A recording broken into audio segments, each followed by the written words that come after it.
Welcome, darling Thriver, to Thriver TV, where you learn to heal for real from narcissistic abuse. I know how shocked you may have been when the narcissistic mask first dropped. What a shock it is. And I know that you've experienced the brutality, the devastation, and the carnage that continues when the mask of the narcissist gets lower and lower. And this is exactly why I want you to be prepared for this. So make sure that you watch this video to the end to learn about the warning signs of a narcissist hiding behind a mask and what you need to do to protect yourself from this.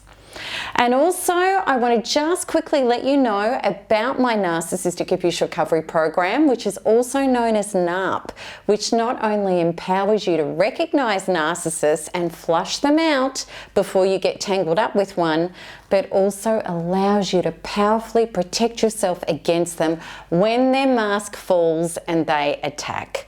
Okay, so you can check out my NARP program by clicking the link on this video or going to the episode notes. Okay, so let's have a look at what is the narcissist mask and how do they wear it. So we need to have a look at what's under the mask to understand what the mask is and why they're wearing it. The narcissist on the inside under the mask is really an individual who has incredible insecurities. They're a broken self. They're somebody who doesn't have a belief, a true belief in self at all. They even have self-loathing. So what's happened is the narcissist has created a false self, which is a conscription version. It's like this glorified figure that isn't actually how they feel or think about themselves at all. So what is the purpose of the false self? The false self is a prop. It's a personality, it's a false persona that the narcissist is sourcing attention, acclaim, and getting their needs met by pretending to be somebody or something that they actually aren't. The false self is the mask. It's the act.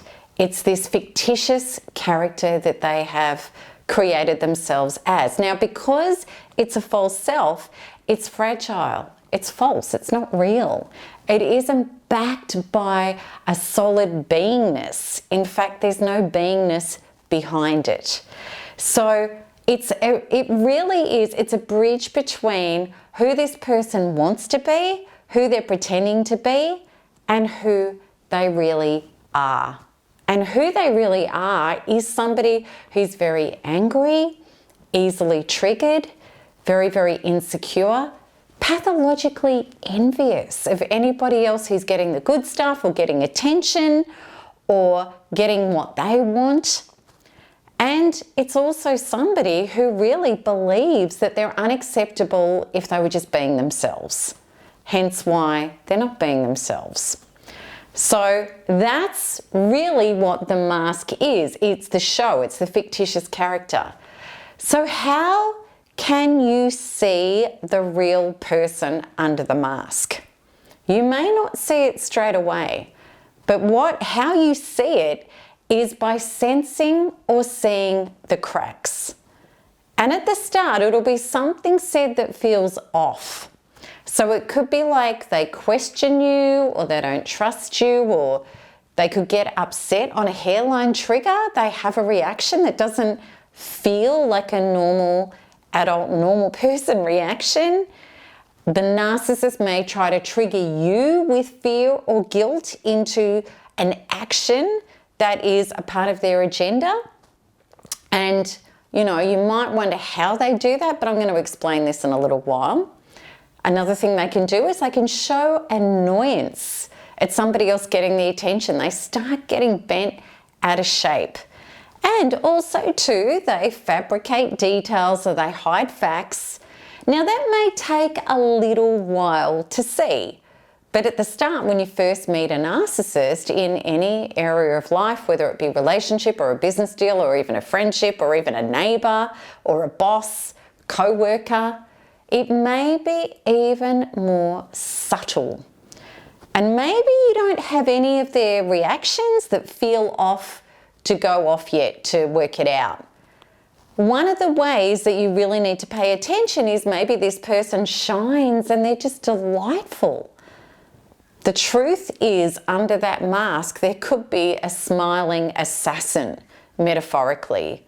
So it's healthy to be very, very wary of people who are too nice, especially if they talk too much, and especially if they seem to profess to you just how wonderful they are, how capable they are, how perfect they're going to be for you and your world.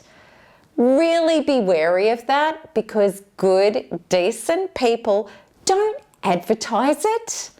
They just are that person.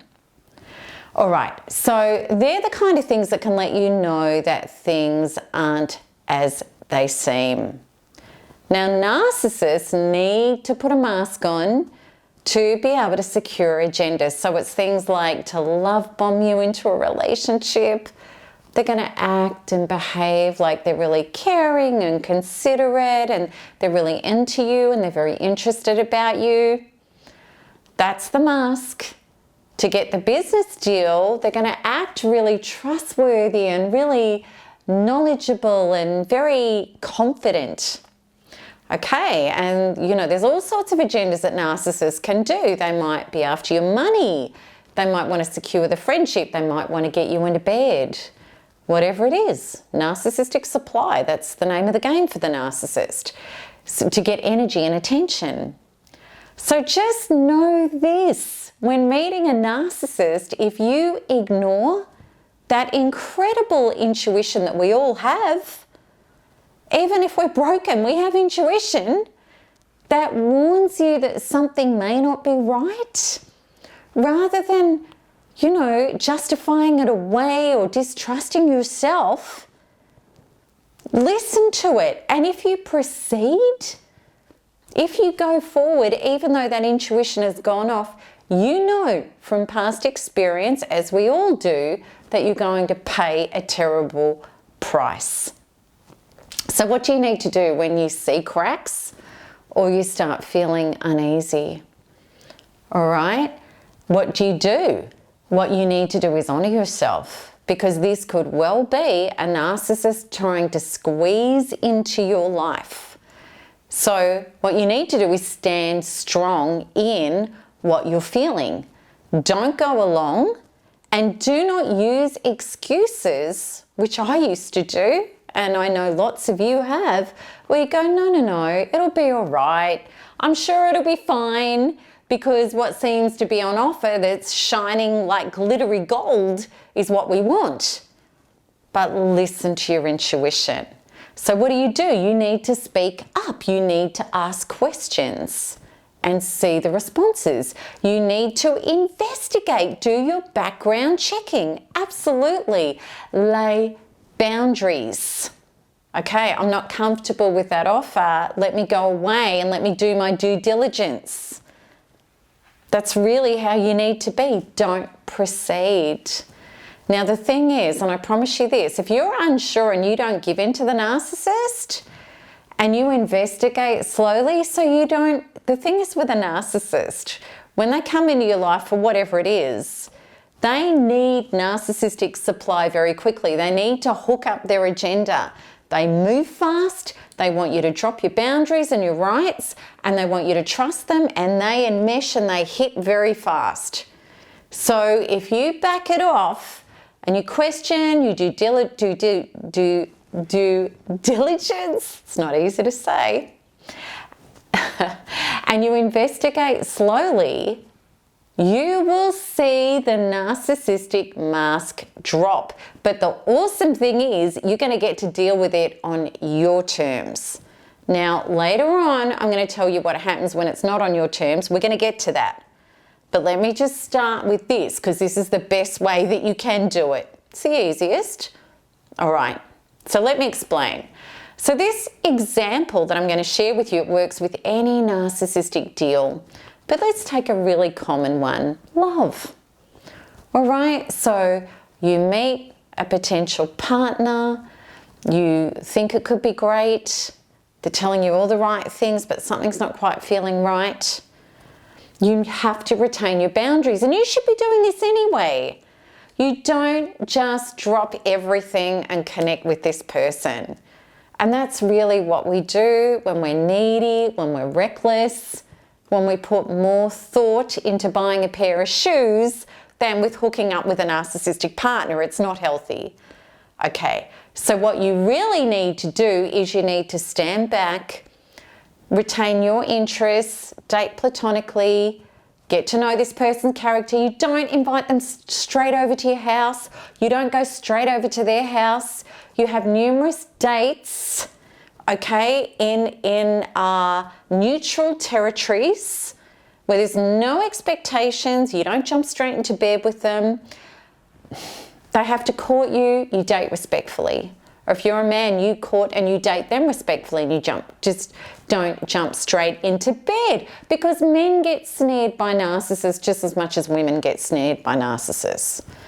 All right, so now remember how I was going to explain to you how the mask slipping, one of the ways that you know that you're with a narcissist is if they're going to trigger you with fear or guilt to get you to hand your power over.